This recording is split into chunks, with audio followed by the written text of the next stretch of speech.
My name is Matt Bird, and welcome to the PublishU Podcast, where we feature the real life stories of authors from around the world. Today, I'm delighted to be joined by Gill Taggart from Chester in the UK, who has written another book called Incidentally. Welcome, Gill. Welcome. Thank you, Matt. It's Hi. great you're here, Gill. And I say another book. This is your third book? It's my third, yes. Wow, congratulations. You're really going for it within a couple of years. So you've got a bit of a pace, haven't you, to this writing work. I had. I think I'm slowing up a bit. Oh, well, this is a fantastic book, and I'm really excited about exploring it with you today. So, Jill, for those of our listeners who have not met you before, why don't you just tell them a little bit about you? Well, my name is Gill. I live in Chester, but I was born in London. Um, we've been up here 10 years. I'm not working. Well, I am working. I'm involved in lots of voluntary work, but I don't have a paid job. And I'm a local preacher in the Methodist Church. Fantastic. You're one of those people who give so much to the community through volunteering, Jill. You're amazing. And tell us why you've decided to write a third book. And how many more books have you got inside you? I mean, where do these ideas come from? So tell us about this one. What inspired you and prompted you to write incidentally? Well, incidentally, it's not exactly a sequel to my previous book, but it is in the same vein. As Told By, my second book was about Bible characters telling their own stories. So, like, I was imagining how Moses would tell his story of the Red Sea and all of that. Incidentally, featured Bible characters who may not be quite as well known, like Bartimaeus and Barnabas and Timothy and even Judas Iscariot. Amazing. So how many of these incidental characters have you got in incidentally, Joe? Well, I've just got 12. 12. In As Told By, I managed to fit 15 characters into 12 chapters, Oh, and I that's thought very maybe that clever. was I thought maybe that was pushing it a bit. So I've got 12, but there are heaps more, Yeah, yeah. And even is more there, incidental characters I could have chosen. yeah. And is there something in this book that's like, well, many of us, many people feel like we're incidental and we're unknown and we're on the margins and sometimes feel incidental to the main story. Is there Oh, something within this absolutely. book where you're trying to say to people, actually, you may feel incidental, but you're a key part of God's story? Very much so. That's my own story really, and something I keep trying to remind myself. We never know what impact we're having on people. We may think it's only the people who are employed, who've got the jobs, the degrees, the money, the status, who can make any kind of difference at all to the world and to God's kingdom. And most of us have no idea how much impact we can have with a smile, a kind word, an encouragement, a hand on the shoulder, an action or a word that we may not even think is important can turn out to be make all the difference for someone. Amazing. And Jill, has there been particular people in your life that have done that for you, that have put that hand on the shoulder, given a kind word, helped in a small but very practical way? Do you have people in your own life that you think they were that person for me? Yes, I think many people, um, especially I would say in the church I was growing up in, and to some extent in my subsequent churches. Yeah, yeah. And why is it you particularly think about people in the church? Do you think people in the church have an intentionality around this, or what do you think is the difference?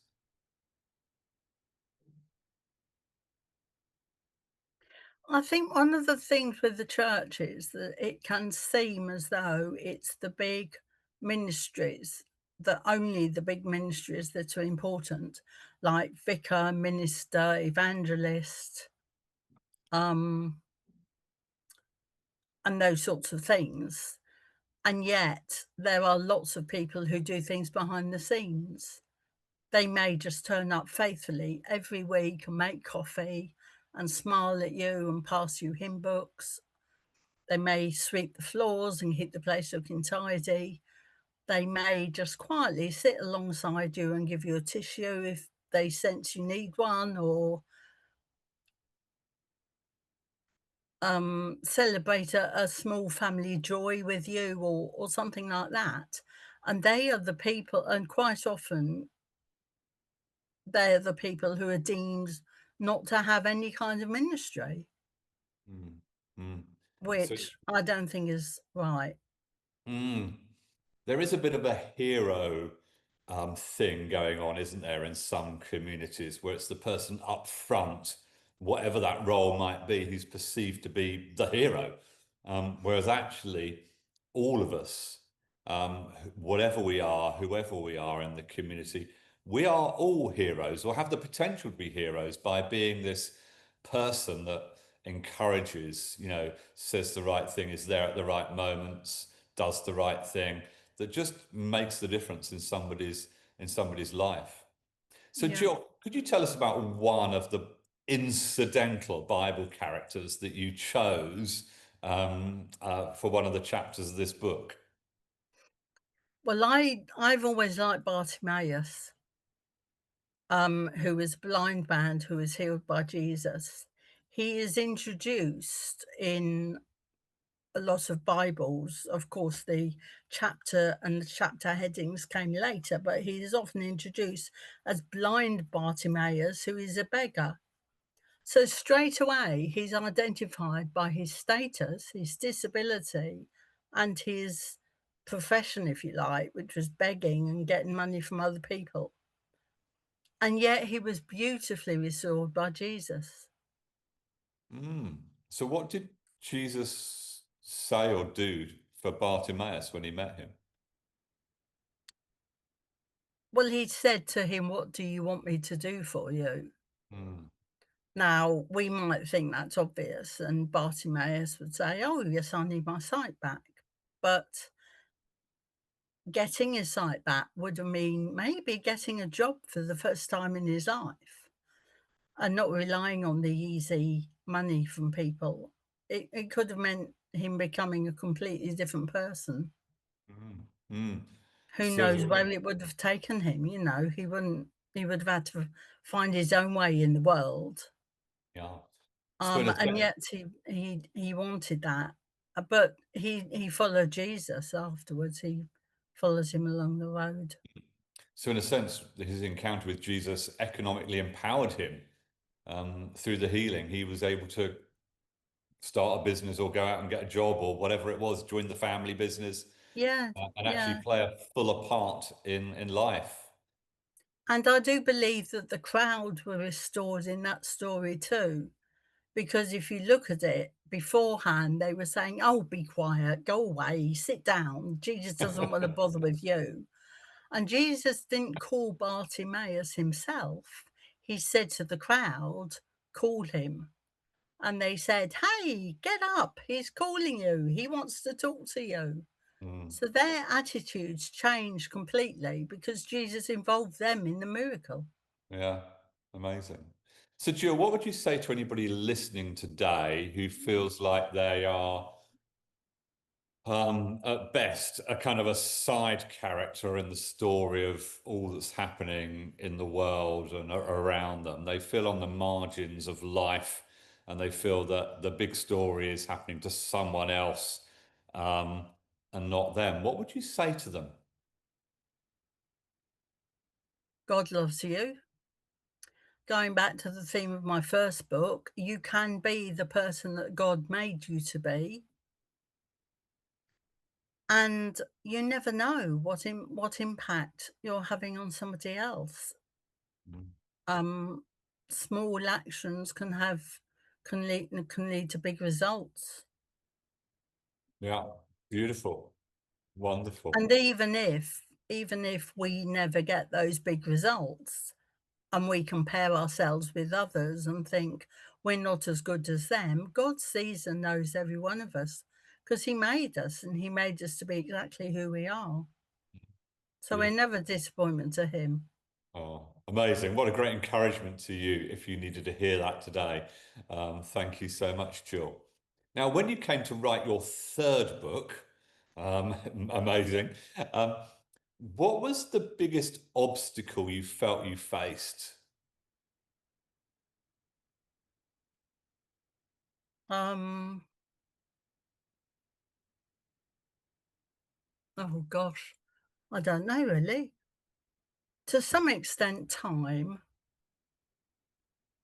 Um, because I was doing lots of other writing, sermons mainly, and there was a point where I think, "Oh, not again." Yeah, because you were doing so much of it. Hmm. So, what helped you push through, Jill? And when you kind of like, yeah, when you were doing so much writing, what made you finish this amazing book? I wanted to tell people stories, Mm. Mm. or at least nine a lot of it is my imagination, but, it's getting them out there. Yeah, yeah. Beautiful, beautiful. And you came back to publish you for a third time to publish your book. I did. Why did you come back again, Jill? I mean, we love it that you come back, but why did you come back again? Well, because I know you all, and you're so encouraging and lovely, and I just did. Oh, well, we're delighted you did, Jill, and we're looking forward to the fourth and the fifth and other books in years to come. Oh, Um, yes, well, it might be quite a few years ahead. you're so humble, Jill, but you have such great ideas and insight and ability to be able to shape something, structure something, and write it down and tell the story. And this is a remarkable gift that you have. And yeah, we really want to encourage you in that. So, Jill, now your third book is published.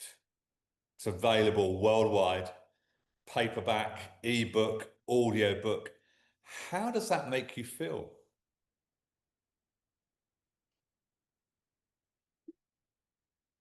Well, I'm glad I've done it.